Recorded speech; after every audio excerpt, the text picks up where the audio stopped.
Hey, c'est Nils. J'ai le plaisir de vous accueillir avec ces premières notes de cette très belle mélodie qui constitue une musique d'ambiance créée pour un jeu de plateau que je vais vous présenter et que je viens de recevoir et sur lequel vous pouvez admirer déjà deux très belles illustrations qui sont plaquées sur l'énorme boîte de jeu. Vous avez compris que je vais parler de The Isofarian Guard, un jeu de Sky Kingdom Games qui a été livré au backer cette année, il y a quelques semaines, et qui est pour moi une vraie très bonne surprise, une vraie révélation. Et c'est pour ça que je vais vous présenter une première vidéo qui va être qui va pas vous présenter l'ensemble des règles en profondeur parce que ce serait peut-être trop long en une vidéo, mais c'est surtout de vous donner une idée générale et de vous montrer les premières mécaniques de combat parce que c'est un jeu narratif type Landcrawler et vous le voyez sur cette magnifique carte qu'il y a des choses à explorer et à chaque emplacement de la carte va se déclencher un certain nombre d'événements et principalement des combats. C'est un jeu solo, voire duo.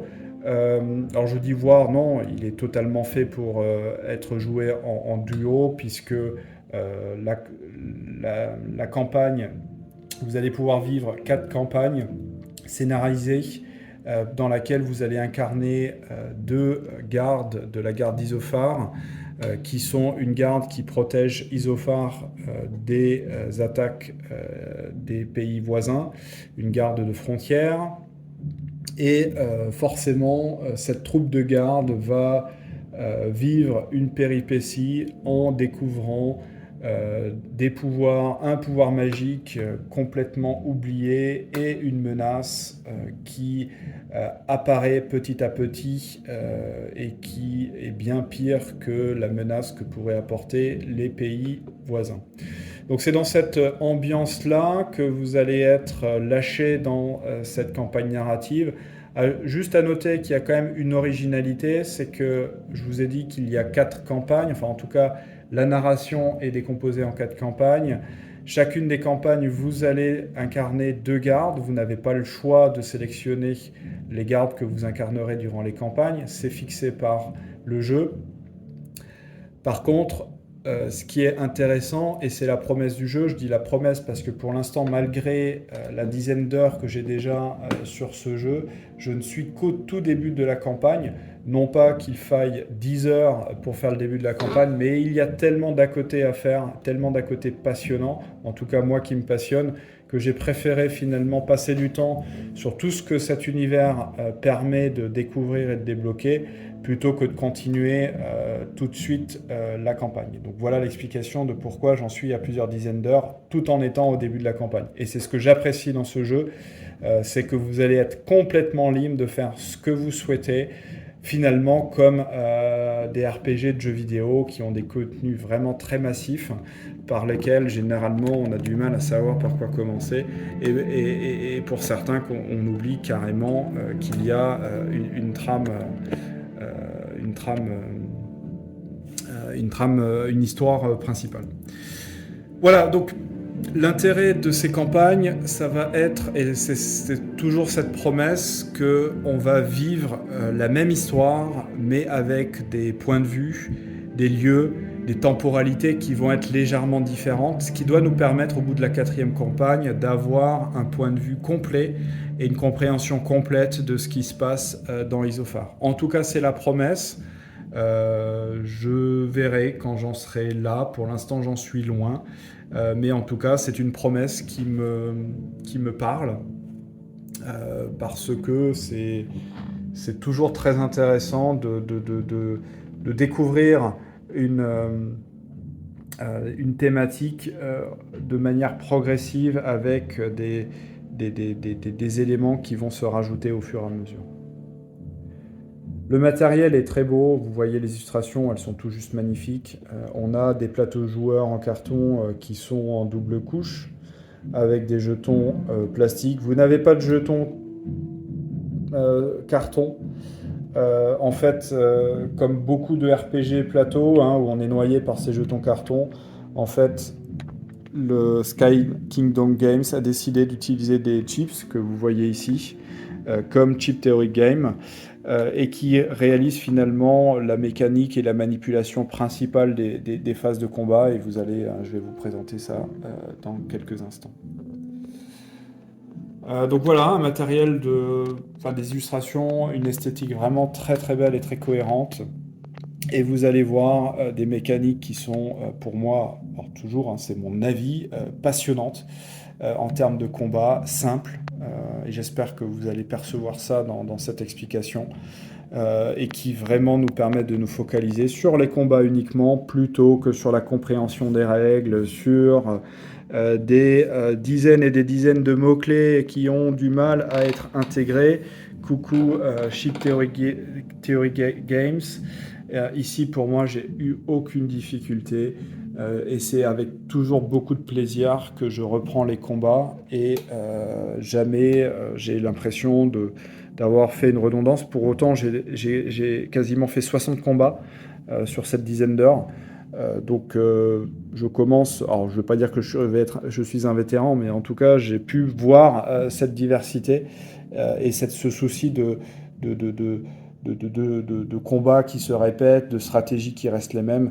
En fait non, c'est vraiment incroyable le travail qui est fait et l'ajustement qui a été fait pour justement éviter cette monotonie. Pourtant on parle d'une soixantaine d'ennemis, sans compter les boss. Pour l'instant, j'ai pas encore combattu de boss. Donc une soixantaine d'ennemis sur un jeu aussi long qu'il paraît. Ça peut paraître court, mais vous allez voir qu'il y a des mécaniques, il y a des astuces qui ont été mises en place par les développeurs et qui fait que ça casse cette monotonie et que j'ai vraiment jamais eu l'impression de faire deux fois le même combat. Voilà, donc j'ai fini cette introduction. Je vous propose de vous présenter un peu le menu de cette vidéo. Je vais réaliser une quête de chasseur de primes qui va me permettre de vous présenter un combat d'un bon niveau de difficulté sans vous divulgacher la trame narrative du jeu. Ce qui pour moi est important pour vous laisser découvrir tout ce que apportera cette histoire. Je peux vous juste témoigner que la narration, l'écriture sont vraiment très bien réalisées. C'est très très agréable de suivre cette histoire. Le jeu est uniquement en anglais et il sera uniquement en anglais. Il y a eu une confirmation de Sky Kingdom qui n'allait pas s'engager à faire de traduction sur ce jeu. Alors peut-être dans un énième reprint, s'il y a vraiment un très très gros succès comme on a pu le connaître sur Gloomhaven, on n'en est pas là. Un reprint est prévu en septembre et j'espère qu'il aura le succès qu'il mérite et que dans le laps de temps, il va y avoir des retours de joueurs qui vont permettre effectivement de rassurer ceux qui seraient inquiétés par le jeu, par l'ampleur du jeu et par des mécaniques qui pourraient être perçues comme plutôt simples et simplistes. Voilà, donc revenons à nos gardes. Alors, je vais vous montrer où on en est où j'en suis sur la carte. Hein. Donc c'est ma campagne. Hein. Je fais des à côté, mais pour autant, c'est mes personnages, la manière dont je les ai développés. Donc je vais quand même faire attention de ne pas mourir. Et donc, on va retrouver nos personnages qui sont symbolisés par des chips. Alors, le jeu vous permet d'utiliser des figurines. Moi, je ne les ai pas encore peintes, donc je préfère utiliser les jetons. Et j'aime bien manipuler les jetons, hein, parce que je suis aussi un client des jeux Chip Theory Game. Et surtout que les jetons sont de très très bonne qualité. Et les illustrations sont tout juste dingues. Hein. Donc voilà, donc moi j'ai pris les jetons de mes deux gardes, donc Grégory qui est le capitaine de la garde, et Alec qui l'accompagne. Donc ces messieurs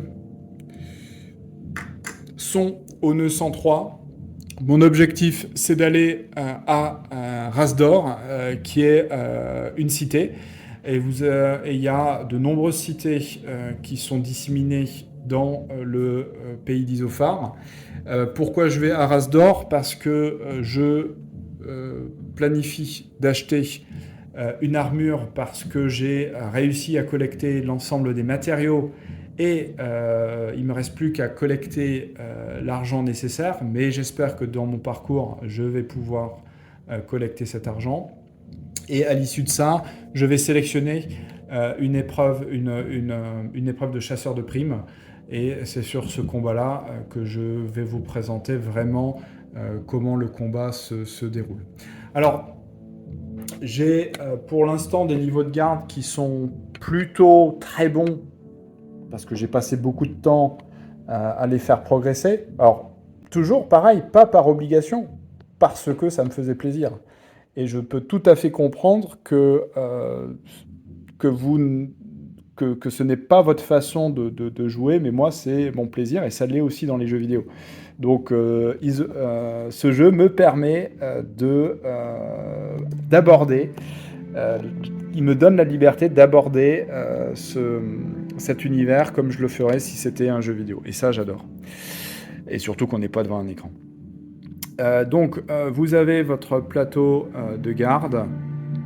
Donc là, on a Grégory. Et donc, vous allez voir les quelques informations qui sont dessus, mais vous allez voir que c'est très très simple.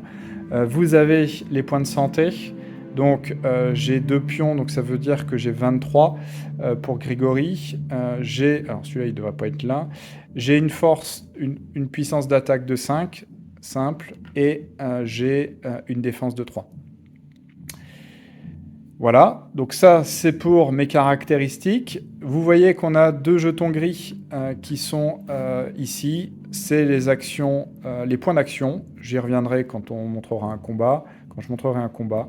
Ensuite, à gauche, on a 4 emplacements pour ce qui est porté, les équipements portés et donc actifs durant le combat pour le garde. On n'en a que 4, on ne peut pas en avoir plus. Et 4 emplacements pour du stockage, c'est-à-dire ce que porte le garde, mais qui ne pourra pas être activé durant le combat, c'est-à-dire qu'il est rangé dans la sacoche, et on ne va pas prendre du temps pour aller chercher dans la sacoche et trouver une potion que je veux utiliser dans le combat. Donc tout ça, c'est des éléments qui sont disponibles dans la phase d'exploration, mais indisponibles dans la phase combat.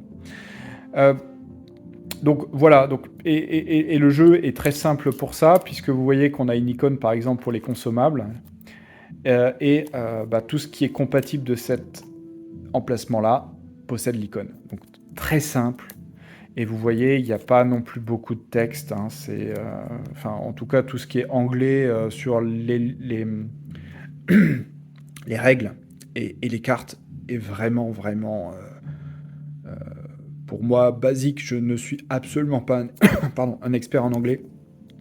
Mais en tout cas, j'ai aucune difficulté à comprendre ces éléments-là. Donc on n'est pas noyé de texte sur les jeux, on passe pas X temps à lire les choses, à essayer de comprendre ce qu'on a en face de nous, à essayer d'être sûr qu'on n'a pas oublié quelque chose et ainsi de suite, hein, comme on peut être stressé sur certains jeux comme Midara où on a une quinzaine de cartes avec du texte qui nous donne des capacités X ou Y.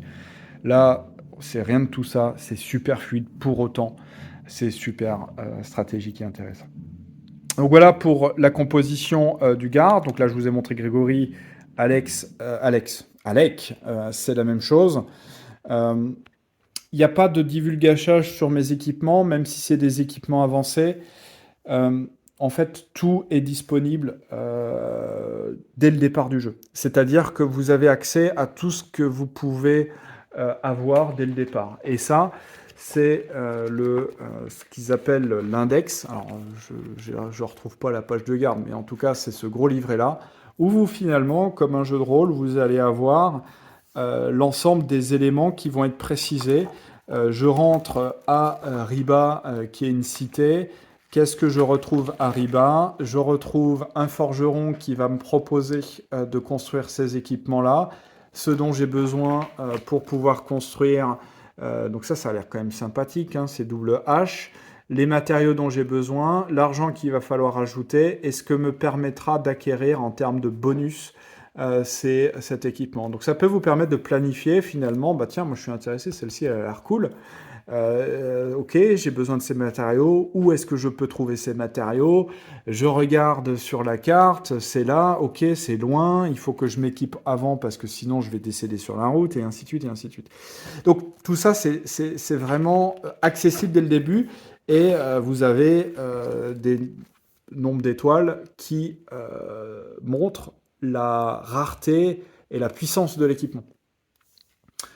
Et donc vous voyez que vous avez un accès à tous les équipements.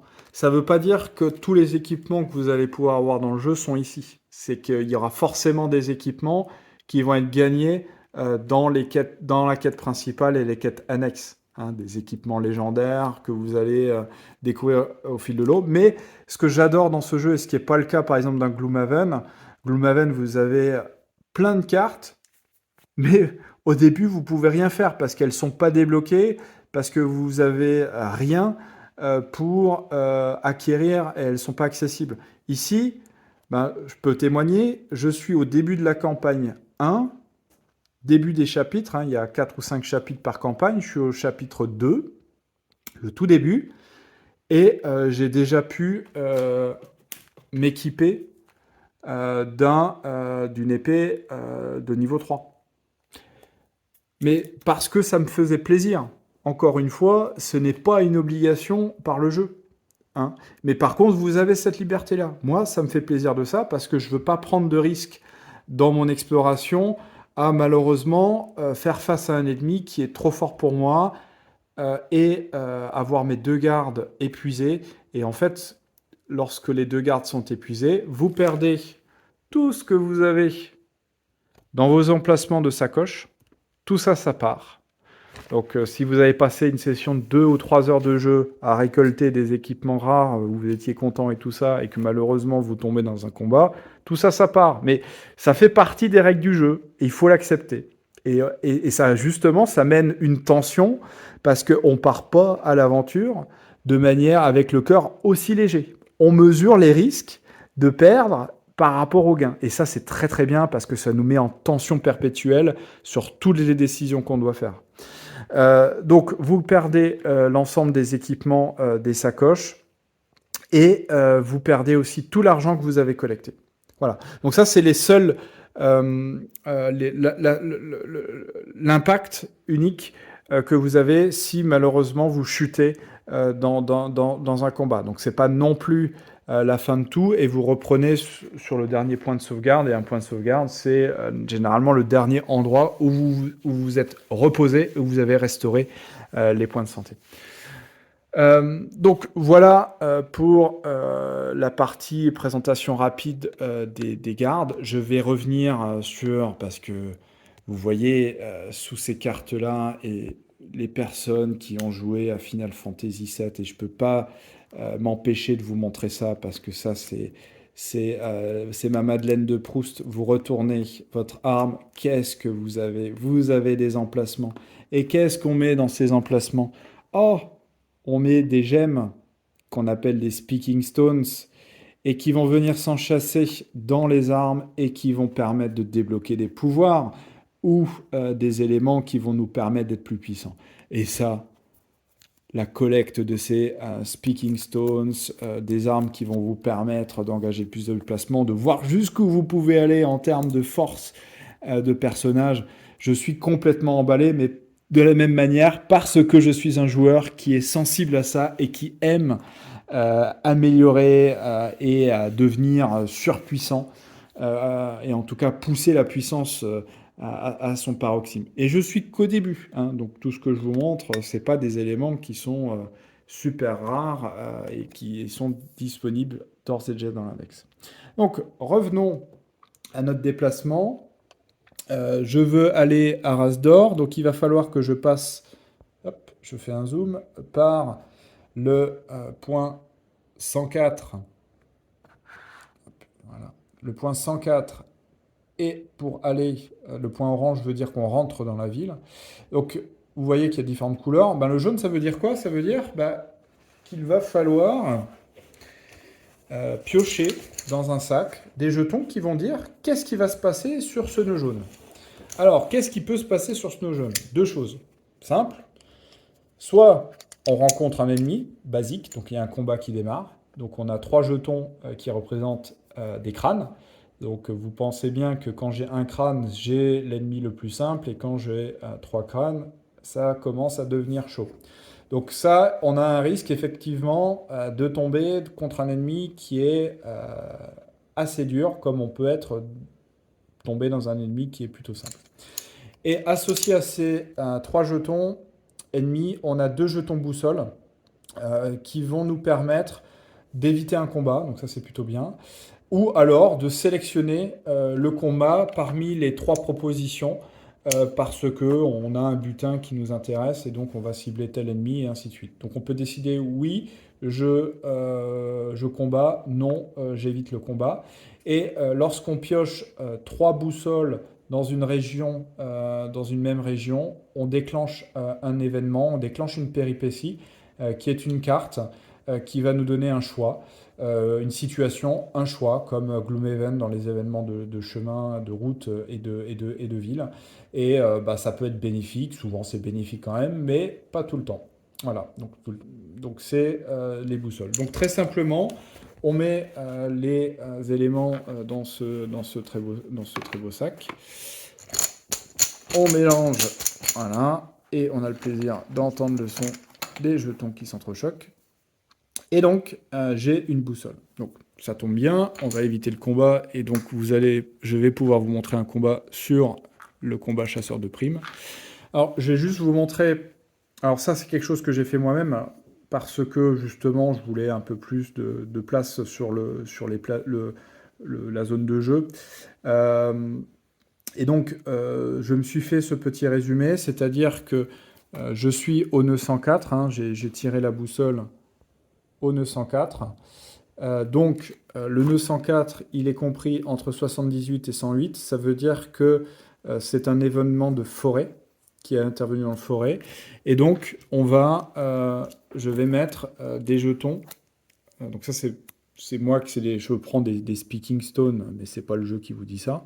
Mais c'est juste pour tenir le compte. Et quand j'ai 3 jetons, je sais que je peux tirer une carte péripétie, on enlève les jetons et on réinitialise à 0. Voilà. Donc là, j'ai déjà un jeton d'événement de plaine, un jeton d'événement de forêt. Oups là. Donc je vais rajouter 2 événements. Donc j'ai un qui se passe. Donc là, je vais éviter le combat pour aller plus vite.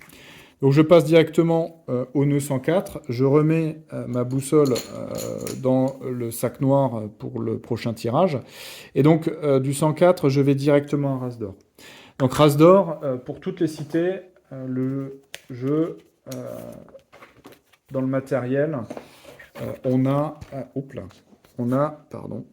là des mini-cartes qui représente le lieu dans le détail et qui représente l'ensemble des centres d'intérêt dans lesquels on va pouvoir naviguer. Donc en fait, c'est une vue zoomée qui remet du contexte et qui, notamment dans les trames narratives, va vous dire bah tiens, il y a quelque chose qui se passe là, allez là, et ainsi de suite. Par contre, c'est des nœuds verts, c'est-à-dire que dans les nœuds verts, on ne tire pas de jetons du sac noir, hein, on ne peut pas avoir de combat, sauf s'il y a un élément narratif qui le demande. C'est uniquement des emplacements libres pour notifier où est-ce qu'on se trouve.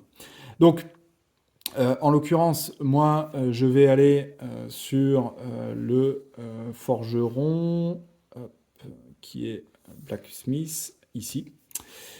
Pour aller acheter mon fameux équipement que ça fait très longtemps que je le...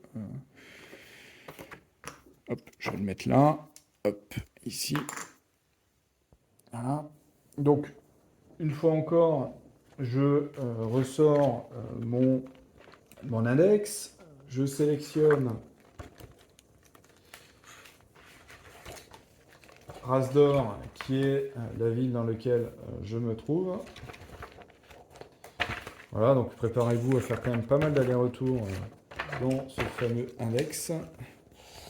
Donc voilà, l'équipement que je vais acquérir, enfin, que je souhaite acquérir, c'est le Guild Keras. Donc j'ai bien Iron Ore, j'ai bien Rough Leather, j'ai bien des Spins, Spines, je sais pas comment on le prononce, des Squalls, voilà. Donc, euh, donc, il me manque juste les cils, hop là, c'est ici, 56, parce que actuellement je suis un peu fauché, puisque je n'ai que 6 cils. Par contre, ce que je vais faire, c'est que je vais vendre des matériaux dont je n'ai pas besoin et que j'ai récoltés au fur et à mesure en battant des ennemis.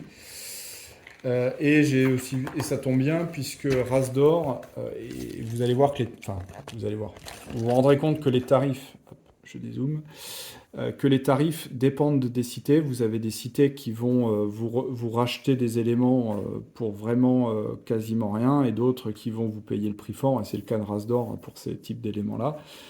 Comme il y a des cités sur lesquelles vous allez devoir acheter des potions le prix fort, c'est-à-dire à 10 cils, et d'autres cités sur lesquelles ça va être beaucoup moins cher. Et ça va faire partir aussi de l'intérêt du jeu, c'est que parfois vous allez vouloir continuer votre route parce que vous n'avez pas envie de dépenser 25 cils pour vous reposer et restaurer la santé. Et donc vous allez jouer le pingre et vous allez continuer votre exploration pour pouvoir avoir un prix à 10. Mais malheureusement, vous allez peut-être être euh, tomber dans un combat sur le chemin et vous dire, ah bah, finalement, si j'avais su, j'aurais dépensé les 25. Donc c'est vraiment tout le sel de ce jeu et que je vous montrerai dans d'autres vidéos pour faire vivre un peu ces péripéties. Pardon. Euh, donc voilà, donc ça c'est le fonctionnement. Donc moi je vais vendre des spins. Voilà. J'en ai besoin de 2, j'en ai 4, donc je vais en vendre 2 pour 46. Et je vais m'apercevoir que finalement, je ne vais pas avoir assez malgré la vente de mes deux, de mes deux épines. Alors, je suis juste en train de... Je vais vous montrer ce que je fais. Hop. Donc vous avez dans les cartes, vous avez un chiffre qui correspond au nombre de matériaux que vous avez. Le maximum est 4. Et en fait, au verso, vous avez juste 3 et vous avez une deuxième carte qui porte le 1, 2. Donc ça veut dire que si j'en vends 2, il va me rester 2. Donc je vais échanger ma carte 4 contre une carte 2 pour notifier que je n'ai plus que 2. Et donc, associé à ça, je vais pouvoir augmenter de 2 fois 20, donc 40, mon nombre de cils. Par contre, ce que je m'aperçois, c'est que c'est pas suffisant pour acheter ma cuirasse, puisque j'ai besoin de 56 et j'ai 46. Donc ça, c'est moche. C'est moche. Donc j'ai rien d'autre à vendre parce que les autres matériaux, j'en ai vraiment besoin pour fabriquer cette cuirasse. Donc c'est pas encore maintenant que je vais pouvoir le faire. Vous voyez que c'est finalement pas si simple que ça et ça demande du temps. Mais encore une fois, c'est pas du temps que le jeu vous impose. Je pourrais très bien dire, oh, j'ai pas besoin de la cuirasse et j'en ai sûrement pas besoin. Et donc, tant pis, hein, enfin voilà, je l'oublie. Et puis, il y a bien un moment du jeu où j'aurai l'occasion, l'opportunité de le faire. Voilà. Bon. Donc, ce qui fait que je vais engager ma quête de chasseur de primes sans avoir ma super cuirasse. On verra si je vais pas le regretter. Et donc, je vais aller dans l'auberge, qui est l'endroit où on propose des quêtes de chasseur de primes. Donc, de la même manière, on se réfère à l'index. Voilà. Hop. Voilà. Index. Et donc, je suis dans la campagne 1, donc je suis concerné par ces quêtes de chasseurs de primes, c'est ce qui est proposé. Donc en fait, j'en ai deux. Où on me présente quels sont les ennemis que je vais rencontrer, leur niveau, où est-ce qu'ils sont placés sur enfin le combat. Donc là, j'ai 3 ennemis. et ce que je gagne si je ressors vainqueur de ce combat. Donc 20 cils, donc ça tombe bien, j'en ai besoin.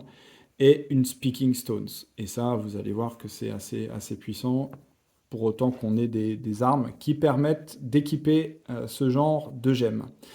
Je pourrais aussi choisir de Widowmaker, euh, qui est un Cave Stalker de niveau 4, qui est le niveau maximal pour les ennemis, standard en tout cas. Euh, comme si c'était pas suffisant, on nous notifie bah, que en plus cet ennemi-là, il a ces éléments qui vont se rajouter à ses caractéristiques de base, et je vais gagner ça.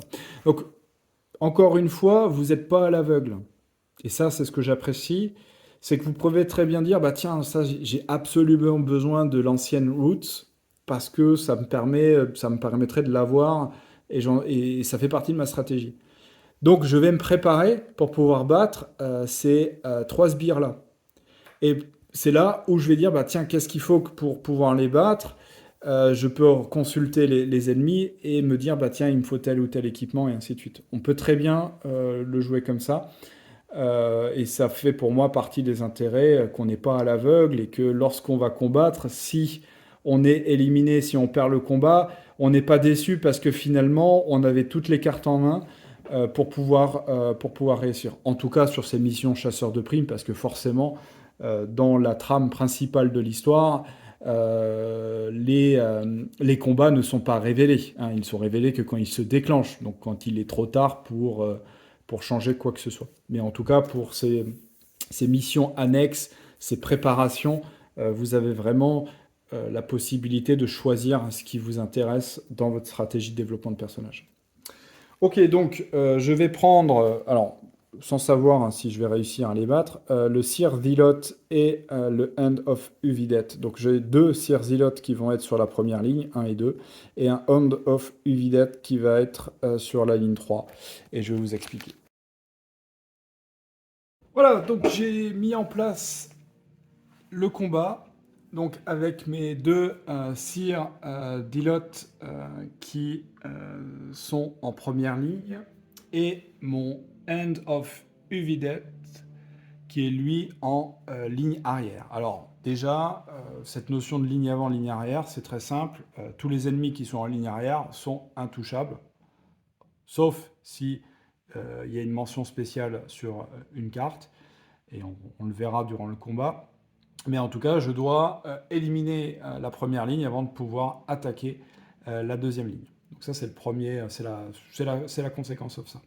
Donc, en prenant la carte de caractéristiques du personnage, où je retrouve exactement comme les gardes la force, la défense, le nombre de points d'action et la santé, je positionne les jetons associés à ces éléments-là de l'ensemble des gardes, et je positionne les points d'action. Donc on est à 3 points d'action pour chacun des ennemis. Donc je positionne mes petits cubes gris, les mêmes que j'ai sur mes gardes. Voilà. Et du vidette qui est là. Très bien. Donc ils sont prêts, si ce n'est que je vérifie qu'il n'y ait pas de bonus attribué aux ennemis. Et c'est le cas parce que effectivement, une attaque de 4, c'était encore trop mou. Donc, la mission vous dit, bah non, c'est des ennemis un peu plus forts que d'habitude, donc ils sont à 1 point d'attaque de plus, donc ils sont tous à 5. Voilà. Donc, ça va être sympa, puisque je vous rappelle, mes deux gardes, enfin j'ai un Grigori qui est à 23 de points de santé et un Alec 20 points de santé, donc avec 3 ennemis qui peuvent attaquer sur un tour à 5, ça fait 15 points de dégâts. Vous allez voir que ça ne va pas vraiment être ça, mais en tout cas, vous imaginez bien que ça peut aller très vite. Voilà. Donc, on est fin prêt à commencer, et je vous propose de commencer.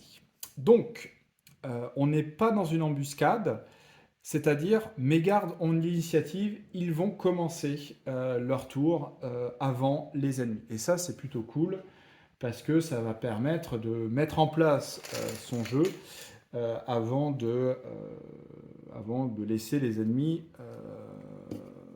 nous montrer ce qu'ils savent faire. Donc, Comment on s'y prend? Chaque garde a un sac avec des jetons qui ont plusieurs couleurs, violet, vert et noir. On va piocher autant de jetons noirs que l'on a de points d'action, donc en l'occurrence 2 jetons noirs. Et l'ensemble des autres jetons de couleur ne compte pas dans le décompte du nombre de jetons que je dois tirer. Donc je pourrais très bien tirer mes 3 jetons de couleur, pour autant j'aurai encore le droit de tirer autant de jetons jusqu'à atteindre 2 jetons noirs. Donc voilà la signification des jetons de couleur. Alors forcément il y a une différence entre vert et violet, mais j'y reviendrai lorsqu'on jouera. Un élément aussi important, le contenu du sac n'est pas secret. C'est qu'à tout moment, le joueur peut regarder combien de chips il a dans son sac et quels sont les types de chips il a. C'est absolument pas secret. Et ça, c'est aussi très bien parce que finalement, c'est un élément à prendre en compte pour gérer sa manière de jouer. Alors, avant de commencer le combat, je vais nous mettre la musique d'ambiance de la bataille pour vous montrer ce que le jeu propose en termes d'ambiance musicale. Et donc, c'est parti. Alors, revenons à Grégory. Grégory a 2 jetons d'AP. Je mélange, parce que ça, par contre, on doit tirer les jetons sans les regarder, parce que sinon, vous comprendrez qu'il n'y aurait pas trop d'intérêt. Donc, je vous assure que je ne regarde pas, je le fais hors champ, mais je ne le regarde pas. J'ai une épée, donc un jeton noir, une épée, donc ça veut dire que là, j'ai encore un jeton noir que je peux piocher. Hop, et j'ai une deuxième épée. Donc c'est pas vraiment GG, mais c'est comme ça qu'on débute la partie. Donc là, j'ai mes 2 jetons noirs qui correspondent à mes 2 AP. Maintenant, qu'est-ce que je peux bien faire avec ces jetons? Donc, je vais regarder mes capacités. Et là, on va aller dans la partie intéressante, même si tout ce que je vous ai montré était déjà très intéressant. On a 2 types de capacités. On a les capacités, que j'appellerais physiques, mais c'est pas vraiment propre au personnage, qui vont nécessiter de dépenser des jetons et des points d'action. Et donc si on ne peut pas payer le coût en jetons et en points d'action, on ne peut pas déclencher cette capacité. Voilà. Donc ça c'est simple, et toutes les cartes de capacité personnage fonctionnent comme ça. Ensuite, on a les Stunbound, qui est la magie du jeu, qui se révèle aux gardes, qui est, elle, un pouvoir magique qui ne va pas dépendre ni des jetons, ni des points d'action, puisque vous voyez qu'on peut l'activer sans aucune condition. Et donc ça, c'est ce qui va permettre finalement aussi, en fonction des tirages, de pouvoir à chaque fois faire quelque chose, et c'est aussi, je trouve, le grand intérêt. On ne se sent rarement, je ne vais pas dire jamais, parce que ça reste quand même de la pioche de jetons, mais rarement frustré de se dire « Ah mince, là je peux vraiment rien faire » et ainsi de suite. On peut toujours faire quelque chose ou se sentir, on va dire, l'intérêt de réfléchir à ce qu'on peut faire. Donc, vous voyez que j'ai des gemmes, et en fait, ça va être le recyclage, c'est-à-dire que pour activer mon pouvoir magique, je vais mettre ma gemme, ma Speaking Stone, sur la carte pour dire j'ai activé. Mon tour va passer. Au prochain tour, je vais descendre ma gemme dans la case épuisée et je ne pourrai pas activer de nouveau mon pouvoir tant que la gemme est dans la case épuisée. À mon prochain tour, je vais pouvoir décaler ma gemme d'une case, elle va redevenir disponible et je vais pouvoir réutiliser mon pouvoir. Donc en fait, on a un tour où après l'utilisation du pouvoir, il est en repos, il est en pause, et donc c'est un timing qu'il va falloir prendre en compte dans ces actions. Voilà. Donc là, je vous ai finalement tout dit sur ces 6 cartes de capacité, quasiment. Et je vais maintenant décider ce que je vais faire. Donc, comme avec mes 2 jetons, je suis quand même pas super satisfait de ce que je peux faire avec, je vais utiliser mon pouvoir de Aid Provisions. Je vais mettre ma gemme pour signifier que je l'active. Qu'est-ce qu'il me dit? Je peux piocher 2 jetons supplémentaires, quelle que soit leur couleur. Donc c'est ce que je vais faire. Hop, un bouclier, donc ça c'est bien, puisque je voulais un peu de diversité. Et j'ai un cœur. Alors, j'ai une capacité, j'ai un accessoire de Grégory, qui est le God Skull Mask, qui me dit, une fois par tour, donc je suis sur un tour là, je peux remettre un jeton que j'ai pioché et en repiocher un autre. Donc c'est ce que je vais faire parce que en fait le cœur, j'ai pas besoin.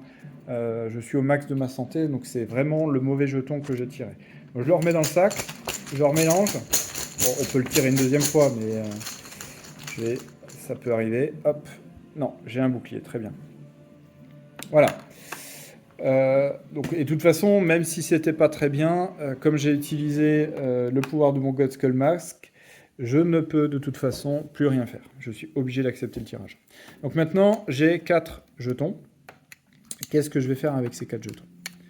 Voilà. Et là, vous allez voir que les séquences sont la manière, l'ordre des cartes va être importante et particulièrement sur les capacités de Grégory. Hop, je vais le mettre comme ça pour que vous puissiez voir mieux. Voilà.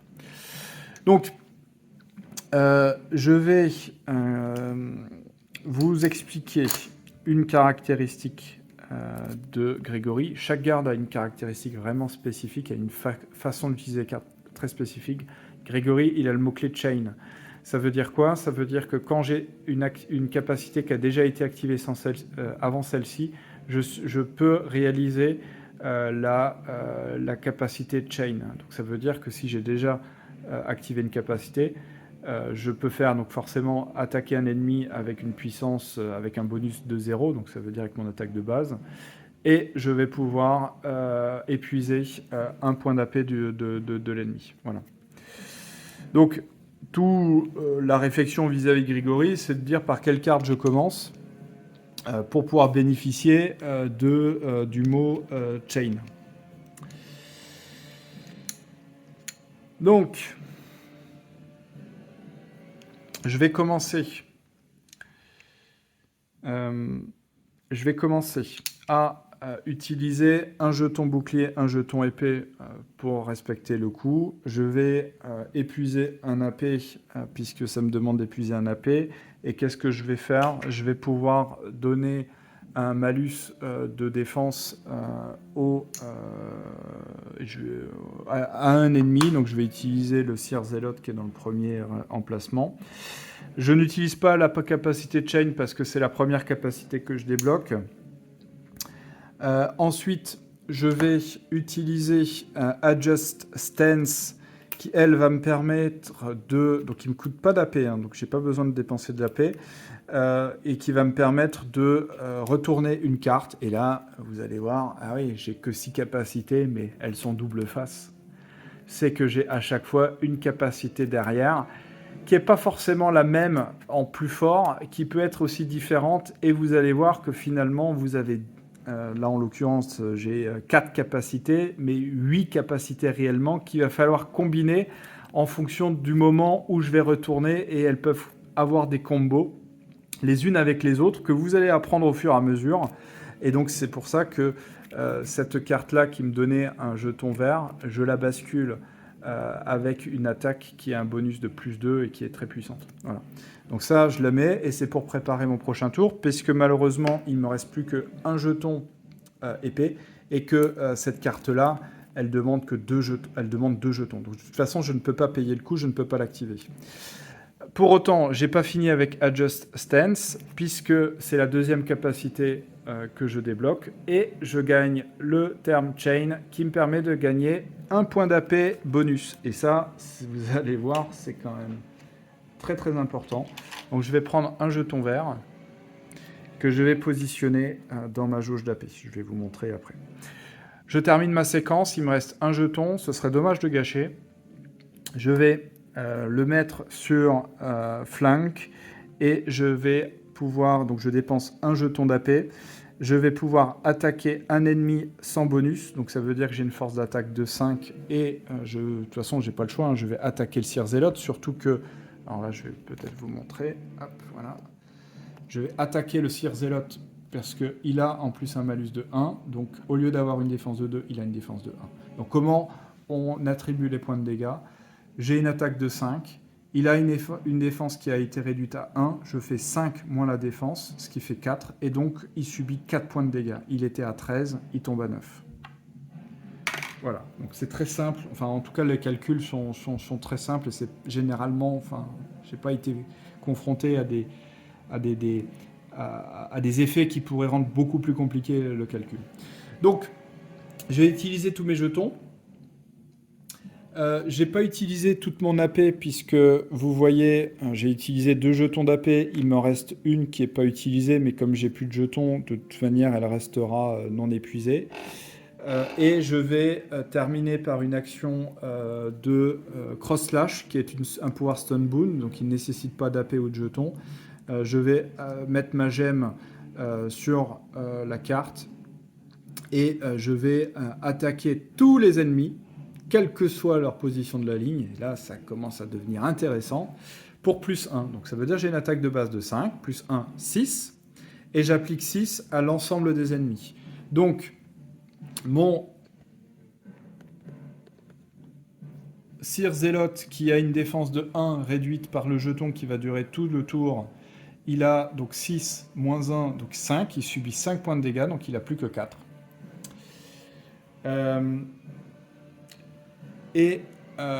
Donc lui, il a 2 points de défense, donc on a dit qu'on était à 6, donc il va perdre 4, il va tomber à 9. Et mon End of Uvidet, qui n'est pas protégé, puisque là c'est marqué tous les ennemis, donc c'est tous les ennemis, on respecte. Et donc il va subir, il a 3 de défense par contre, donc pour une attaque de 6, il va perdre 3 points de vie. Donc il va tomber à 15. Chose que je n'ai pas faite, et c'est pas bien, c'est que dans ma carte flank, j'active la fonction chain, puisque c'est la 3e carte de capacité, il y a une autre carte qui a été activée préalablement. Donc j'épuise un cube d'action de l'ennemi qui a été ciblé. Donc j'ai ciblé le Sir Zealot de cet emplacement-là, donc je prends son cube d'action et je l'épuise. Et il aura une capacité amoindrie d'enchaîner ses actions. Ce qui fait que finalement, sur mon tour de Grégory, j'ai fait tout ce que je pouvais faire. Hein, tout ce que je pouvais faire et tout ce que je voulais faire. Pardon. Et maintenant, on va passer à Alec. Alors, Alec, il va faire comme Grégory, il va piocher ses jetons. Et on va mélanger. Voilà. Une épée. Donc j'ai 2 AP, donc je peux piocher jusqu'à 2 jetons noirs. Un jeton vert, ça ne compte pas, donc je continue à piocher. Pas vraiment celui que je voulais, parce que comme je dis, il est en pleine santé, donc je perds finalement ce cœur. C'est dommage, mais c'est comme ça. Et Alec n'a pas la capacité de repiocher. Il n'a pas cette capacité-là. Voilà, donc du coup, ça, je le mets dans les bonus de personnage, mais je suis au max de ma santé, donc ça ne me sert à rien.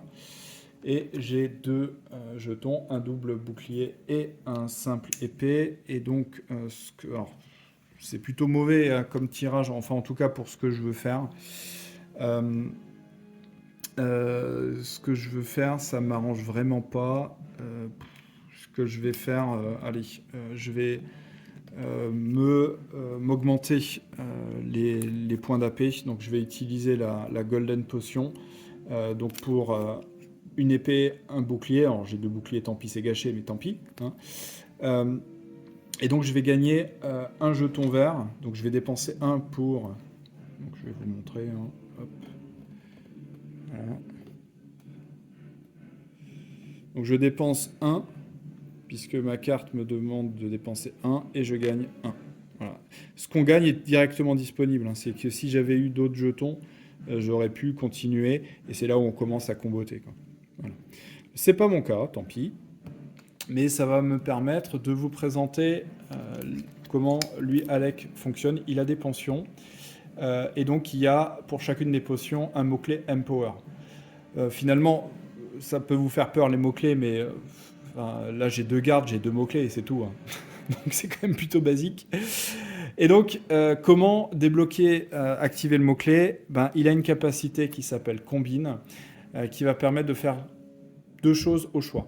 Soit d'activer la capacité Empower en activant cette carte, c'est-à-dire en dépensant un bouclier, un point d'AP, et j'ai besoin de rien dépenser d'autre pour activer l'Empower. Et ça veut dire que même si j'ai activé ma carte pour faire la capacité de base, je peux utiliser Empower pour faire la capacité Empower. Donc ça, c'est aussi très fort parce qu'on peut vraiment exploiter tout le potentiel des cartes. Donc ça, c'est la première façon d'utiliser la carte combine. La deuxième façon, imaginons que j'avais activé une deuxième potion.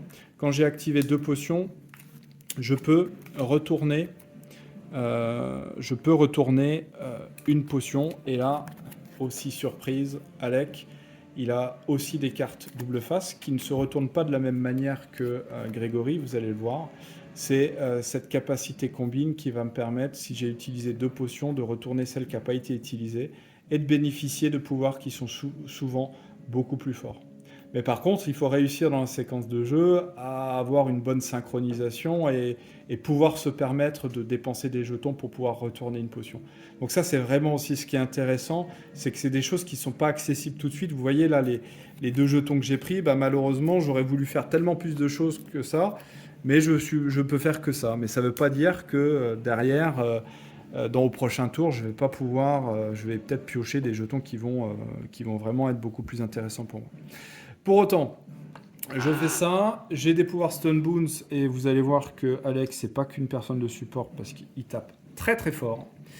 Donc, il va activer Reinforcement, ça va lui permettre de faire une attaque à +1, il tape à 3, donc il va taper à 4. Il va attaquer le Sir Delot qui est à 4, donc il a une puissance de... il attaque à 4, on a dit. Le Sir Zealot, il a un malus de bouclier qui reste, hein. Donc il est à 1, donc je tape à 4. Donc ça fait 3 points de dégâts. Donc je le tue pas, ce qui est un peu gênant. Et je vais vous dire pourquoi, parce que j'ai une autre Stone Bound qui me permet d'avoir un bonus de +2 et qui va permettre de le tuer. Et l'objectif, c'est vraiment que je l'écarte du combat le plus vite possible pour qu'il ne puisse pas agir. Donc en fait, au lieu d'enclencher Reinforcement, je vais enclencher Golden Slash, qui va me donner un bonus de +2, et donc qui va me permettre de taper à 5. Et donc avec une défense réduite à 1, il était à 4, il meurt. Donc voilà. Donc là, j'ai réussi enfin, c'était ma stratégie, hein, de toute façon, de concentrer mes attaques sur un ennemi pour réduire leur nombre. Donc en fait, une fois qu'on a vaincu un ennemi, on retourne sa carte et on voit ce que l'on va gagner à avoir battu l'ennemi. Les luxe, c'est les points d'expérience. Et là, vous avez le butin que vous allez récupérer. Donc vous retournez la carte juste pour dire voilà ce que je vais gagner, mais ces butins ne seront acquis que si on remporte le combat, hein. C'est-à-dire que si vous fuyez, parce qu'on peut fuir, ou si vous perdez, bah, tant pis, hein, même si vous avez battu 2 ennemis sur 3, vous remportez rien du tout. Voilà, donc j'ai fait Golden Slash. Il rajoutait un poison, en l'occurrence il était déjà mort avant de mettre le poison, donc ça sert à rien. Et donc je vais utiliser Reinforcement, hein, je vais quand même le débloquer, qui va me permettre, mais du coup je vais commencer à attaquer le Sir Zealot numéro 2. Et donc je vais taper à 4 avec une défense de 2, et donc le Sir Zealot il va perdre 2 points de vie, et donc il est à 7. Voilà. J'ai terminé mon tour, je ne peux plus rien faire, j'ai fait le maximum de ce que je pouvais avec mon tirage. Et maintenant, on va voir comment fonctionnent les ennemis. Donc on va commencer sur l'ennemi qui est sur la première ligne. Et on va piocher sa carte d'AI. Alors, et vous allez voir que c'est aussi simple. Donc, on va déjà définir quelle va être sa cible. Tous les ennemis. Donc ça, c'est simple. Et donc là, on a le nom de sa capacité, hein, peu importe. Il va utiliser un point d'action. Donc, il en a 3, donc il est en mesure d'utiliser son point d'action. Et il va me pourrir mon sac. Il va nous pourrir le sac. Puisqu'il me demande d'ajouter 2 malus de bouclier dans chaque sac. Et là, vous allez comprendre le fonctionnement des sacs. C'est qu'on peut très bien améliorer mon contenu pour faire des combos super intéressants, comme les ennemis peuvent très bien nous pourrir notre sac et nous embêter, puisque à chaque fois, on va choper des malus qui vont nous pénaliser. Donc je mets 2 jetons dans le sac de Grégory, ce qui est fait, 2 jetons dans le sac d'Alec. Voilà, donc une fois que ça c'est fait, c'est pas terminé. Et c'est ça qui est stressant. C'est qu'on va on va dérouler l'action jusqu'à ce qu'on ait fin du tour. Et là, vous voyez l'intelligence de cette manière, on va dire, d'avoir paramétré les ennemis. C'est qu'en fonction du niveau de l'ennemi, on va avoir des ennemis qui vont avoir plus de points d'action et qui vont réaliser des séquences beaucoup plus longues et donc qui vont être beaucoup plus pénalisantes pour les joueurs. Donc ça, c'est vraiment très intéressant parce que finalement, lorsqu'on combat des ennemis à bas niveau, ils vont faire très peu de leurs caractéristiques parce qu'ils vont être très vite épuisés. Donc en fait, on ne va pas découvrir tous les enchaînements et les combos qu'ils peuvent avoir et aussi liés au fait qu'on pioche les cartes de manière au hasard.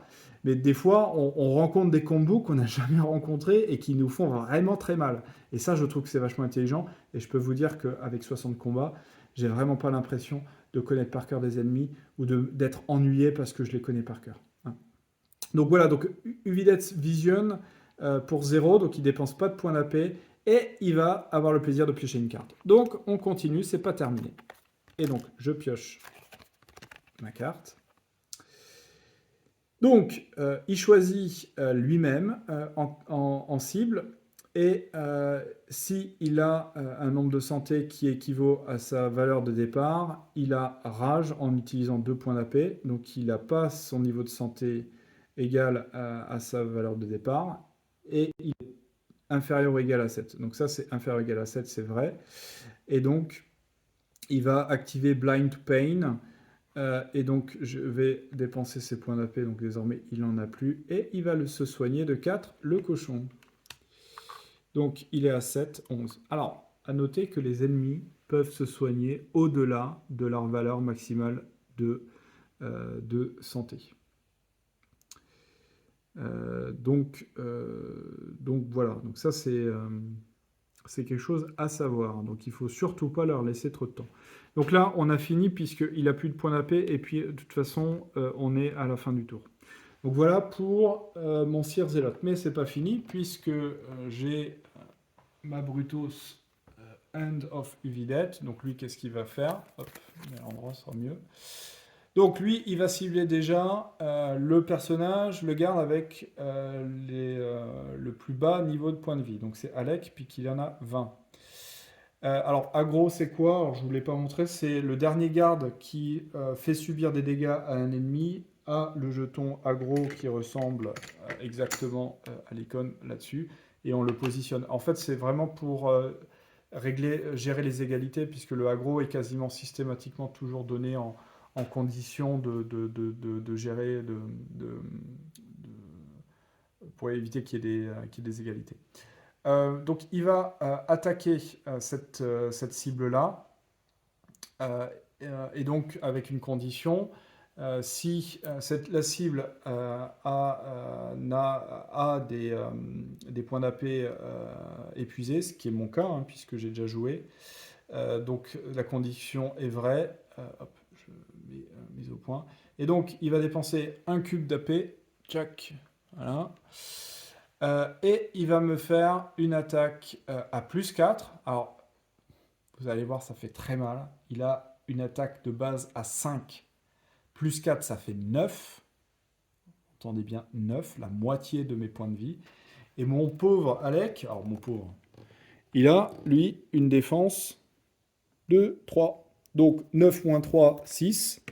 Je tombe de 20 à 14. Ouïe, ouïe, ouïe. Surtout que j'ai absolument pas acheté de potions, puisque je voulais économiser pour mon armure, que finalement, j'ai pas réussi à avoir.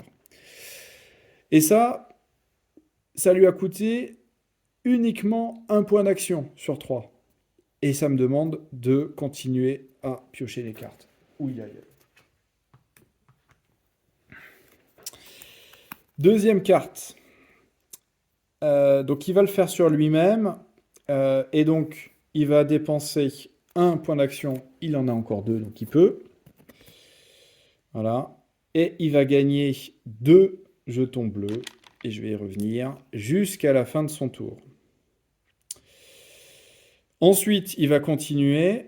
S'il a moins de 5 points, c'est pas le cas. Donc, il fait pas ça, hein, puisque la condition n'est pas remplie. Et j'ai un end turn, donc ça s'arrête. Et là, en l'occurrence, même s'il n'a pas dépensé tous ses points de vie. Alors, qu'est-ce que sont ces jetons bleus? En fait, ces jetons bleus, c'est une amélioration de son armure qui va être temporaire.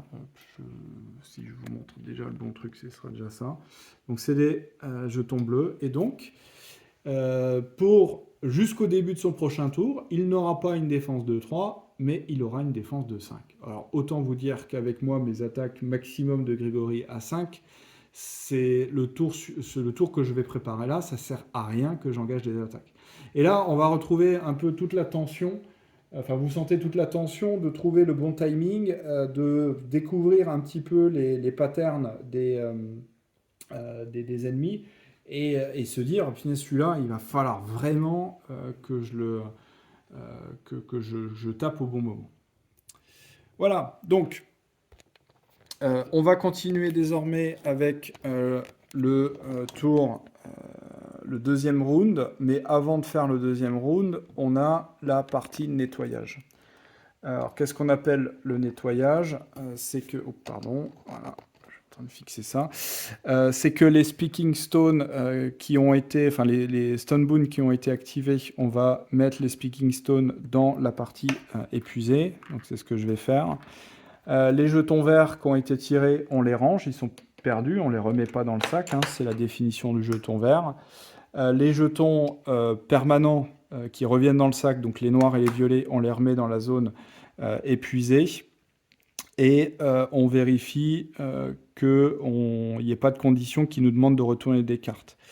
Ce qui n'est pas le cas pour Alec. Par contre, ce qui va être le cas pour Grégory, puisque j'ai ce symbole dans les cartes qui dit dès qu'on positionne un jeton, une fois que la carte a été activée et dans la phase où on va nettoyer le plateau, on va retourner la carte. Donc celle-ci, je l'ai activée, je le retourne. Donc je vais passer de Adjust Stance à Parry. Ok. Et ensuite, donc, je vais dans la zone épuisée. Donc je fais pareil pour flank. Hop, je retourne. Et là, du coup, je vais avoir une nouvelle configuration de capacité, que ce soit voulu ou non. Hein, parce que parfois, c'est pas forcément les phases qu'on voulait. Donc maintenant que j'ai fait mon nettoyage, j'aurais dû le faire avant, mais dès qu'on finit son tour, on remet les cubes d'AP dans la zone active. Et donc, je vais commencer par Alec. Donc, on peut choisir à chaque tour quelle garde prend l'initiative. Hein. Donc là, je vais commencer par Alec. Ok, donc je vais piocher 3 jetons pour Alec. Donc, un jeton bouclier noir, un jeton bouclier vert, un jeton épée, un jeton violet, donc je continue puisque j'ai toujours pas 3 jetons noirs, un jeton cœur vert, donc ça c'est bien, il va pouvoir soigner, un jeton force, décidément. Donc, vous voyez, ce qu'apportent les jetons de couleur, c'est de pouvoir avoir un nombre de jetons beaucoup plus important afin d'augmenter le nombre de capacités qu'on peut faire. Donc je vais déjà utiliser mon jeton cœur pour me soigner de 1. Je vais mettre dans ma zone bonus ma force de plus 1. Je peux très bien mettre mon cube bleu pour me faire penser que je tape désormais à 4. Ensuite, qu'est-ce que je vais engager? Je vais prendre mon jeton violet pour activer. Alors, non, je ne vais pas prendre mon jeton violet. Je vais prendre mon jeton bouclier pour activer la capacité Empower de Golden Potion et donner un cube vert à Monsieur Grégory. Comme ça, il aura 4 points d'action. Je vais utiliser mon deuxième bouclier. Alors, j'ai oublié d'épuiser un point d'AP, puisque ça me demande d'épuiser un point d'AP. Je vais utiliser le Cerulean Elixir pour un point d'AP et un bouclier qui va me permettre de mettre un jeton épée et bouclier dans un sac au choix. Donc, je vais mettre sur Grégory. Donc j'ai encore 3 jetons. Je vais utiliser le Golden Potion pour dépenser un point d'AP afin de gagner un point d'AP supplémentaire que je peux dépenser. Et je vais utiliser mon épée pour le Crimson Tonic qui va me permettre de gagner un cœur que je vais mettre dans le sac d'Alec. Et puis il me reste une épée que je ne vais pas gâcher puisque je vais engager une attaque de base qui va taper non pas à 3 mais à 4 puisque j'ai mon jeton plus 1 et je vais cibler le Seer Zealot qui est une défense de 2. Donc 4 moins 2 ça fait 2, donc il va de 8 à 6. Voilà, j'ai finalement bien rempli le tour de Alec et on va passer au tour de Grégory. Ok, donc c'est le tour de Grégory.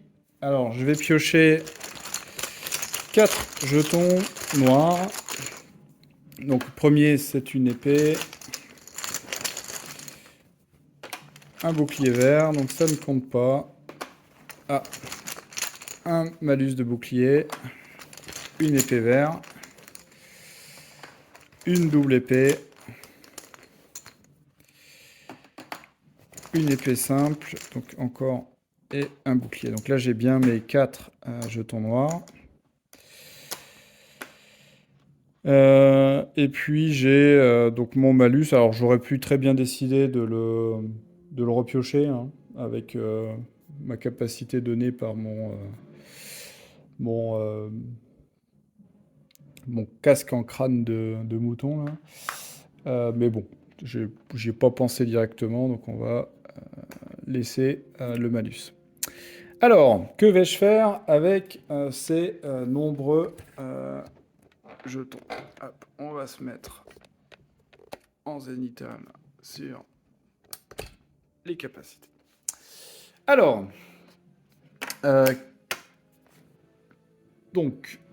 vais, pour moi, je vais utiliser premièrement mon jeton double épée pour activer Critical Strike, qui me donne, donc qui me coûte 2 points d'action et qui va me permettre d'attaquer à plus 2. Donc je vais attaquer à 7, puisque j'ai une attaque de base de 5.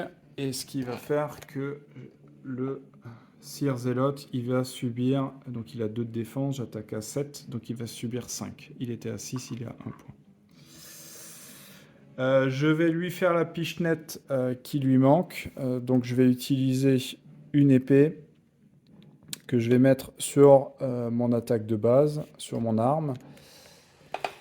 Voilà. Ça ne me coûte pas d'AP, mais ça me coûte qu'un jeton. Donc j'ai une attaque de base de 5. Et ça suffit, puisqu'il a une défense de 2. Donc 5 moins 2, ça fait 3. Il est éliminé. Donc désormais, je peux attaquer sans ménagement ma main de Uvidette. Voilà. Donc, j'ai pour autant encore plein de jetons à utiliser. Donc, et 2 points d'AP.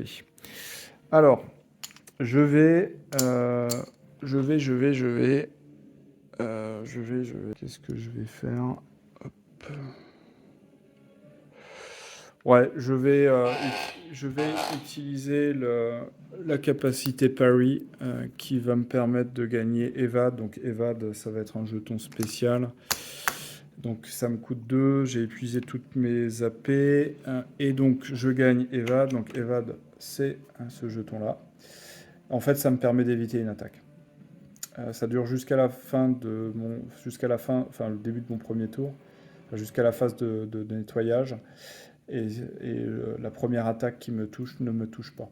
Donc c'est aussi très fort. Bon, en l'occurrence, j'en ai pas forcément besoin, mais je vais le mettre. Et il me reste, j'ai plus de points d'AP, il me reste 2 boucliers. Ben tant pis, ceux-ci, je vais pas pouvoir les utiliser.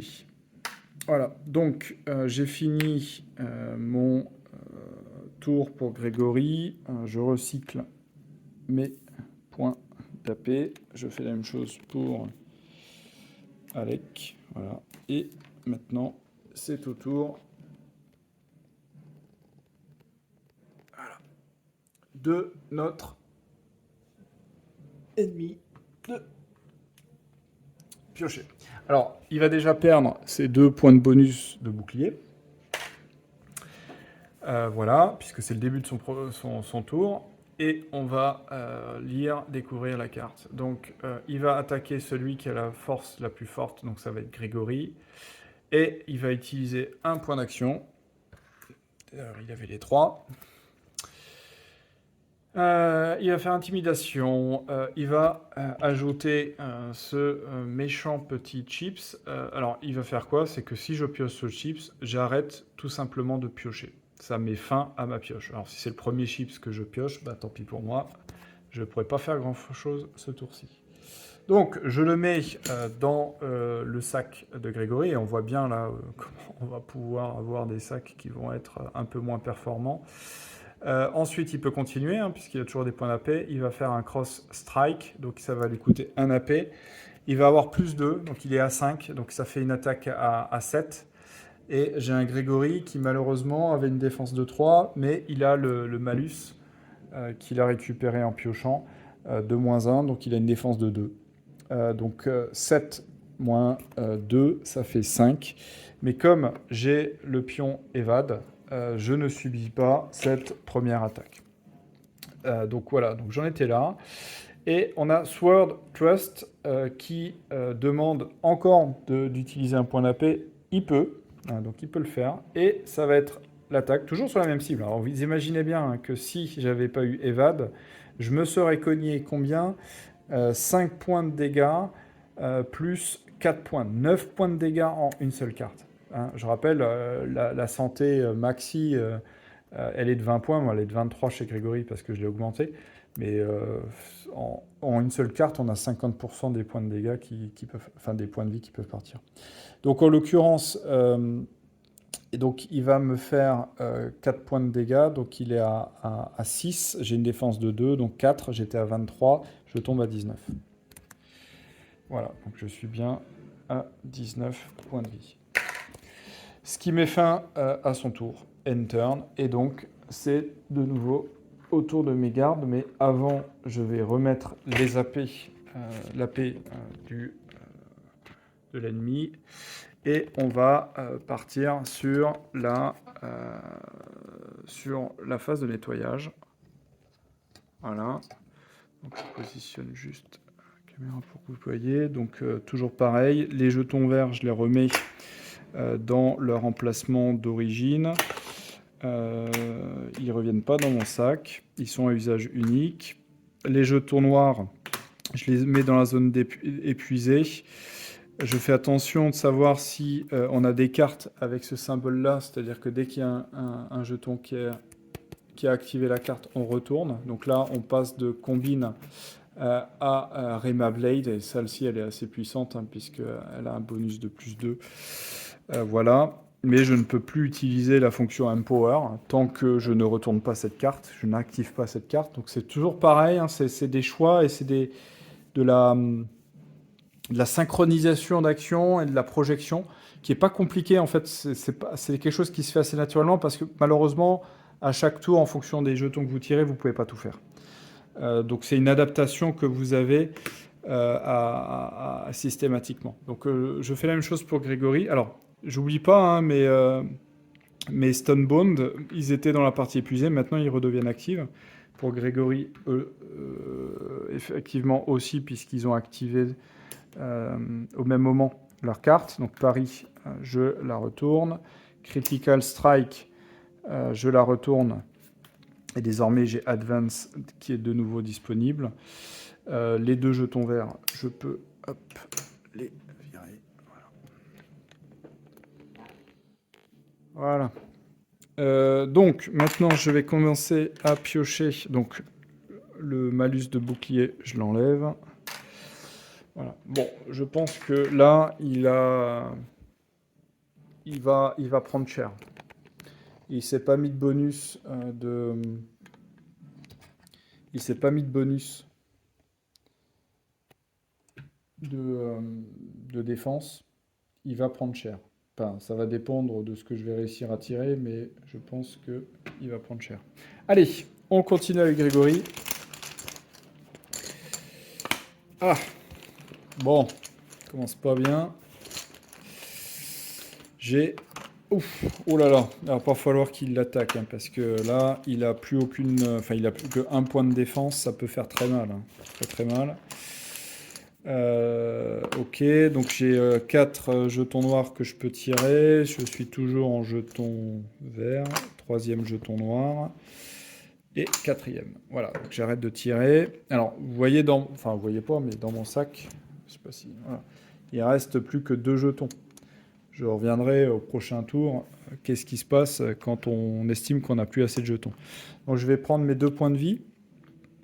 Voilà, je suis à 18, donc pas critique. Je vais mettre mes 2 points de bouclier en malus et je vais prendre un jeton bleu pour me les notifier que je suis à 1 point. Et puis là, j'ai mes jetons que je peux utiliser pour mes actions, en sachant que j'ai 4 AP.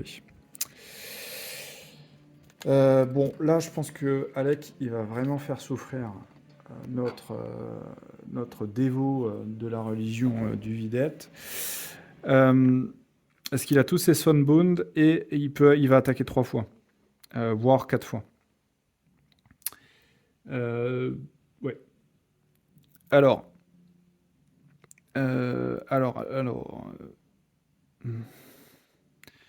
je vais commencer par faire une action pour 1 point qui va me permettre de mettre un jeton bouclier et épée vert dans le sac de Grégory. Ok.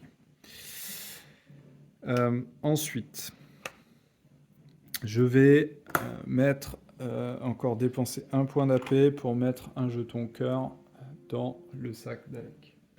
Voilà. Il va peut-être en avoir besoin. Je vais dépenser... Non, je vais m'arrêter. Je vais utiliser ma Rema Blade. Alors, elle a une condition, hein, cette carte, qui est il faut que j'ai une carte P ou S qui soit activée pour pouvoir utiliser cette capacité-là. Ce qui est le cas, puisque le P ou S, c'est la lettre qui se retrouve ici. Et en fait, c'est OU, hein, donc j'ai bien activé une capacité P, une capacité P, une capacité P. Donc voilà, j'ai bien la condition qui est satisfaite. Si j'avais eu en plus une potion que j'avais retournée, donc qui aurait été sur sa face S, j'aurais pu avoir le même boost d'attaque, mais j'aurais pu toucher tous les ennemis. Donc ça, c'est aussi très fort, parce que plus 2, c'est quand même une attaque qui commence à être sympathique. Pour autant, ce n'est pas le cas. Donc, j'utilise mon point d'AP, et donc j'ai un plus 2, donc j'ai une force de 3. Je tombe à 5. Il a une défense de 3, donc je l'attaque de 2. Enfin, il subit 2 points de dégâts. Donc, il est toujours à 13. Ensuite, je vais... Alors, ici, j'ai une attaque de base de 3. J'aurais voulu finalement utiliser mon attaque de base pour continuer à lui faire des dégâts et donc utiliser mon épée. Mais le problème, c'est que mon attaque de base, elle est de 3 et il a une défense de 3, donc ça veut dire que de toute façon, je ne peux pas lui faire subir de dégâts. Donc ça me sert à rien finalement de dépenser mon épée là-dedans. Donc je vais préférer la dépenser dans une capacité qui va être celle-ci et qui va me permettre de gagner un point d'AP supplémentaire. Un point d'AP supplémentaire. Voilà, que je remets là. Ok, donc ensuite, c'est pas fini puisque j'ai mes Stone Boons et je vais pas me priver. Donc je vais activer Reinforcement. Ça va me donner un boost de bouclier de 1, donc je vais passer de 1 à 2. Et je vais faire une attaque de plus 1, donc 4. Voilà. Donc 4 qui va me permettre, donc il a une défense de 3 qui va me permettre de descendre sa point de vie de 1. Donc ouais, ça descend pas si vite que ça hein, parce qu'il a une sacrée défense. Et donc je vais utiliser mon Golden Slash qui va me faire une attaque de 5 avec une défense de 3, donc qui va me permettre de lui faire 2 points de dégâts et en plus je vais lui appliquer un poison. Alors le poison c'est simple, ça lui fait un dégât supplémentaire qui n'est pas lié à son niveau d'attaque, donc il est à 9. Hein, donc il est passé quand même de 18 à 9, ce qui est pas mal pour le tour d'Alec et je suis assez satisfait de ce que Alec a pu démontrer. Voilà. Donc maintenant c'est à Grigory. Il a 4 points d'AP. Il va piocher. Il a suffisamment encore de jetons. Alors j'ai oublié de mettre ça ici. Alors. Donc je peux piocher 4 jetons noirs. Ça commence plutôt bien. Ah, un malus.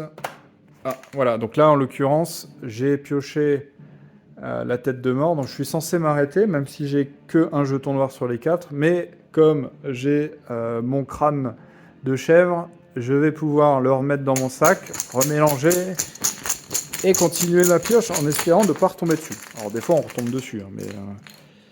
Donc, ouais, ok, un cœur, c'est pas tellement... Hop, ouais, malheureusement, je retombe dessus, je peux plus réutiliser mon crâne de chèvre, donc je suis forcé de respecter que je m'arrête là.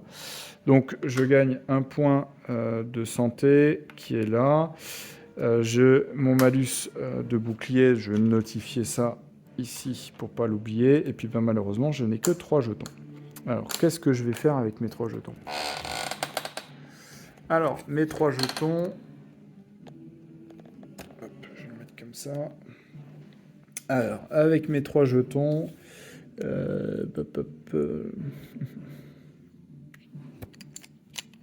Ok, ce que je vais faire, c'est... Ah, c'est dommage. C'est dommage, mais bon, tant pis.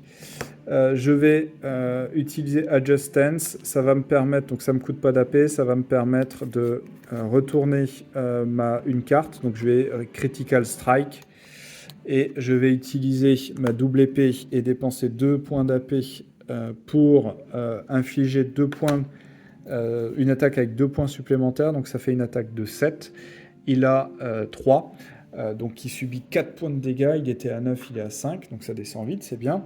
Donc vous voyez, là, il y a un combo, hein, c'est que ça m'a permis, cette carte Adjust Stance, d'anticiper le retournement de la carte et d'éviter d'attendre, d'activer la phase qui ne m'aurait peut-être pas intéressé, et d'ailleurs elle ne m'intéressait pas, et là je peux directement retrouver la phase qui m'intéresse. Donc ça c'est aussi la manière dont vous allez composer votre personnage qui va vous permettre d'activer ce genre de combo.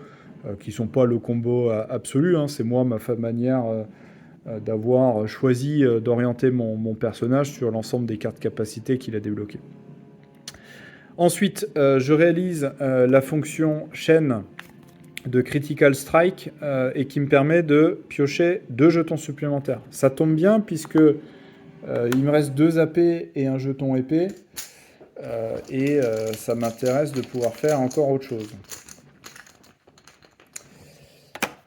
Hop, j'en ai pioché un bouclier et j'ai pioché un cœur violet, ce qui me permet de me soigner. Et donc je suis retourné à 21. Ce qui n'était pas forcément le point le plus clé, mais ça va. J'ai mes deux jetons que je voulais. Je vais utiliser préparation, qui me coûte 2 AP et qui va me permettre de rajouter 2 jetons plus 1. Et ça, c'est quand même bien fort. Donc je ne vais pas me priver. Et donc j'ajoute 2 jetons plus 1 qui sont là dans mon sac. Voilà. Et donc ça m'a coûté 2 AP. J'ai plus d'AP restantes. Ça, je mets là. Voilà. Donc en tout cas, j'ai épuisé mes AP, j'ai épuisé mes jetons. Et il me reste encore... Alors, je ne vais pas utiliser mon Aid Provision, puisque j'ai utilisé le chaîne de Critical Strike. Donc ça me suffit, je vais le garder pour plus tard. Je vais utiliser Cross Slash, parce que ça, c'est... J'aimerais dire... ouais, je vais... Alors, là, en l'occurrence, je suis en train de regarder le contenu... du sac de Grégory. Il a ça. Donc ça veut dire que si je... Le prochain tour, j'ai de fortes chances de piocher mes plus 1 et je vais pouvoir faire une attaque avec plus 2. Donc ça m'intéresse peut-être de garder ma Stone Boons puisque l'augmentation d'attaque va aussi marcher pour les capacités Stone Boon. Donc je vais rester là parce que de toute façon je ne peux pas le tuer. Si je fais plus 1, ça fait 6, ça fait 3, ça fait 3 points. Il sera à 2. Donc de toute façon, il va agir. J'espère juste que je ne vais pas le regretter. Mais ok, on va le jouer comme ça. Pour l'instant, je m'arrête là. Et je préfère peut-être faire une grosse attaque. Je prends un risque, parce que finalement, Alec aurait pu jouer au prochain tour et l'éliminer. On va voir. Ok, donc c'est désormais à lui de jouer. J'ai terminé mon tour. Donc je vais piocher sa carte. Hop. Donc il va cibler celui qui a la plus grosse attaque. C'est Grégory. Il va faire Intimidate. Donc c'était finalement la même carte qu'on avait avant. Donc je vais mettre mon jeton dans mon sac. Alors ça m'arrange pas. Ça m'arrange pas. Attaque, donc il va attaquer, il va pouvoir le faire, donc à plus 2. Là, j'ai pas mon évade et j'ai une défense réduite à 2. Donc ça va bien faire mal. Ça va vraiment faire mal. Donc ça va dire 7 moins 2, ça fait 5. Donc j'étais à 21, je tombe à 16. Ensuite, il refait la même chose à plus 1, donc ça fait 6 moins 2, ça fait 4, et je suis à 12. Alors je suis passé quand même de 21 à 12. Et il finit son tour, il n'enchaîne pas, et de toute façon il avait épuisé toutes ses AP. Je remets ça, et maintenant on repasse dans la phase de nettoyage, et on va nettoyer tous les jetons qui sont sur le plateau. Hop, on va mettre ça comme ça. Voilà. Donc, je mets ça là. Les cœurs, je les remets dans la boîte. Les jetons bouclier malus là-dessus. Les Speaking Stones, je les remets dans la partie récupération. Sur Grégory, je ne les ai pas utilisés. Je retourne les cartes de Grégory qui ont été activées. Voilà. Donc ça, c'est vraiment... Il faut le faire avec rigueur parce que sinon, vous ne respectez pas les enchaînements et c'est... après, ça devient un peu n'importe quoi. Donc c'est un coup à prendre de systématiquement se forcer à respecter ces phases. Donc ça, violet, ça va là. Et puis... Et puis hop. Ça, et puis là. Hop, hop. Et je retourne de Rema Blade et j'ai de nouveau combine.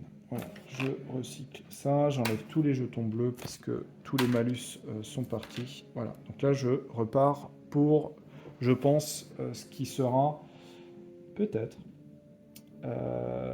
peut-être pas, le dernier tour.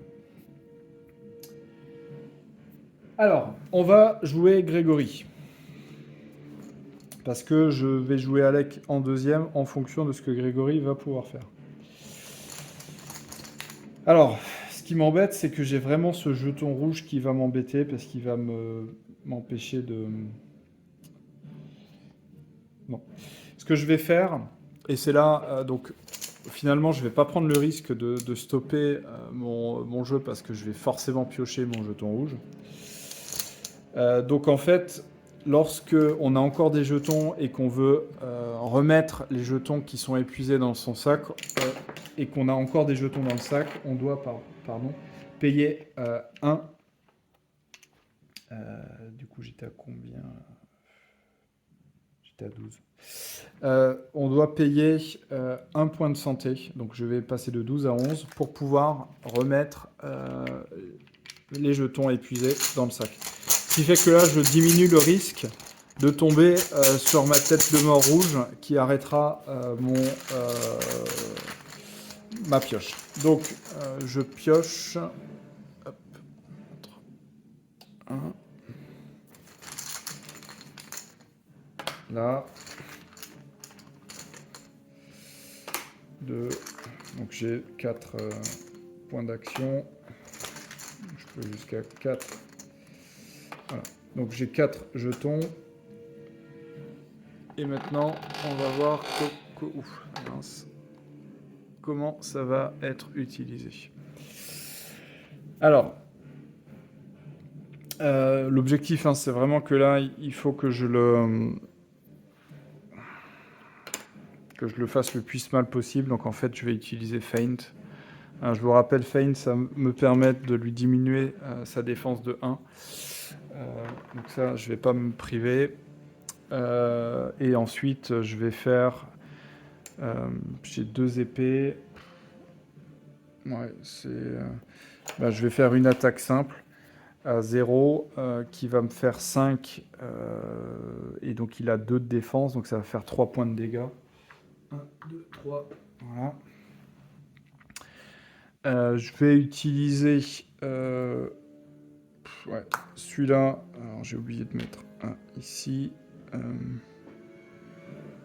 Ouais, là j'ai mal joué. Alors je fais juste un retour en arrière. En fait, je vais pas commencer par faire Feint. Pourquoi? Parce que je veux utiliser la capacité chaîne de Feint, qui est de faire une attaque en plus de réduire la défense. Ce qui est beaucoup plus logique. Donc en fait, je vais dépenser une épée pour faire Advance, ce qui va me permettre de gagner un jeton épée vert que je vais mettre dans le sac de Grégory. Ok, voilà. Et je vais seulement maintenant utiliser Feint, qui va me permettre donc de faire ce que j'ai fait, c'est-à-dire de mettre un malus de bouclier, et qui va me permettre du coup d'attaquer, d'utiliser l'action chaîne, et donc j'applique les dégâts que j'ai appliqués, puisque c'est une attaque sans bonus, donc 5 moins 3, moins 2, ça enlève 3 points. Et donc ce qui fait qu'avec ma dernière épée, je vais faire ce que j'ai fait avant, hein, c'est que je vais utiliser une attaque simple, donc j'ai même pas eu besoin d'utiliser mes Stone Boons, et je vais faire une attaque de 5 avec une défense de 2, ça fait 3. Et j'ai réussi à vaincre cette équipe d'ennemis qui faisait partie du chasseur de primes. Donc je découvre le gain que j'ai, donc 12 points d'expérience et d'ici, et ce qui va me permettre enfin de pouvoir m'acheter mon armure. Forcément, je gagnerai les gains qui sont présentés ici, que je réclamerai quand je serai retourné. Enfin, de toute façon, je n'ai pas quitté Rasdor, hein, puisque c'était le combat démarré, ça je ne vous l'ai pas forcément dit, mais dans Rasdor Guild District, qui est un point vert dans la cité de Rasdor. Voilà, donc voilà pour cette présentation pas rapide, puisqu'on est quand même à plus d'1 heure et demie de vidéo. J'ai passé pas mal de temps à vous expliquer les éléments. Je pense que je vais faire plus tard des vidéos un peu plus fluides sur toujours pareil, je pense que les quêtes chasseurs de primes sont intéressantes parce qu'elles permettent d'explorer les différents endroits de la ville. Alors j'espère en tout cas que ça vous a donné quand même une bonne idée de ce qui compose ce jeu, de la manière, de la mécanique des combats, des questions que vous pouvez vous poser, de la manière dont la mécanique se déroule, des choix, des questions que vous allez devoir vous poser et d'ensemble des leviers que vous allez disposer. Et encore, je suis que sur un niveau de base. Je suppose qu'on va pouvoir avoir un certain nombre d'équipements qui vont encore faciliter certains points parce qu'on va rencontrer des ennemis qui vont être encore plus récalcitrants. Finalement, l'équipement que j'ai, qui est plutôt, on va dire, un équivalent du chapitre 3, alors que je suis que pour le chapitre 2, était suffisant pour que je ne sois pas forcément très fortement inquiété, mais je peux vous assurer que j'ai rencontré des ennemis de base qui m'ont vraiment donné du fil à retordre, même malgré l'équipement que j'ai. Donc c'est vraiment intéressant et on n'est jamais sûr de rien. Donc voilà, j'espère que cette vidéo vous a apporté les informations que vous souhaitez avoir sur The Isofarian Guard. Je vous conseille vraiment ce jeu si vous aimez les RPG, les jeux vidéo, avoir une liberté assez importante de faire ce que vous voulez, de faire ce qui vous intéresse, y compris de suivre la trame narrative. Je le trouve sans grande complexité. Une fois qu'on a compris quelques points clés et qu'on respecte, on va dire, la séquence au niveau du combat avec le cycle de nettoyage où on laisse les jetons sur les cartes actives jusqu'à ce qu'on soit dans la phase de recyclage. Et ensuite, une fois le recyclage fait, on commence un nouveau tour. Donc ça, c'est des points qui sont importants à respecter pour ne pas se mélanger les pinceaux. Voilà. Donc, je vais sûrement faire d'autres vidéos sur ce jeu parce que c'est vraiment, vraiment un jeu qui me touche beaucoup et sur lequel je prends beaucoup de plaisir à jouer et à continuer l'exploration. Merci à vous et à bientôt.